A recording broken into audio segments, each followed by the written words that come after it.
بسم الله الرحمن الرحيم والنازعات غرقا والناشطات نشطا والسابحات سبحا فالسابقات سبقا فالمدبرات أمرا يوم ترجف الراجفة تتبعها الرادفة قلوب يومئذ واجفة أبصارها خاشعة يقولون أئنا لمردودون في الحافرة أئذا كنا عظاما نخرة قالوا تلك إذا كرة خاسرة فإنما هي زجرة واحدة فإذا هم بالساهرة هل أتاك حديث موسى إذ ناداه ربه بالوادي المقدس طوى اذهب إلى فرعون إنه طغى فقل هل لك إلى أن تزكى وأهديك إلى ربك فتخشى فأراه الآية الكبرى فكذب وعصى ثم أدبر يسعى فحشر فنادى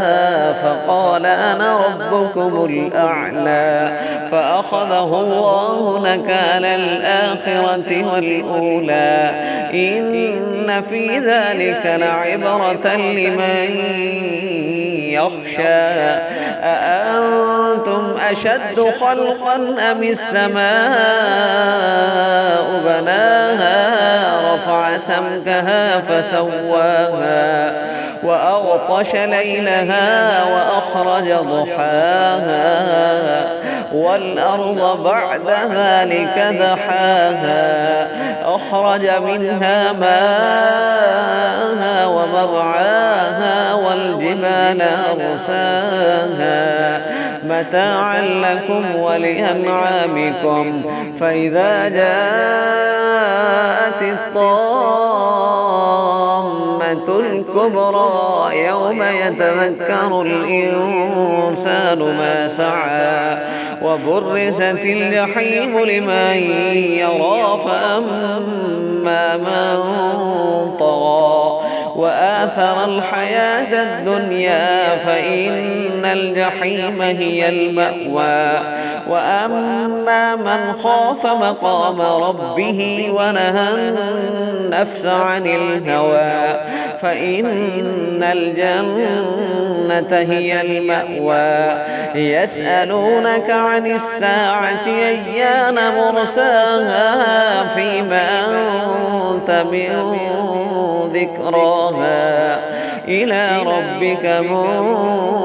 منتهاها إنما أنت منذر من يخشاها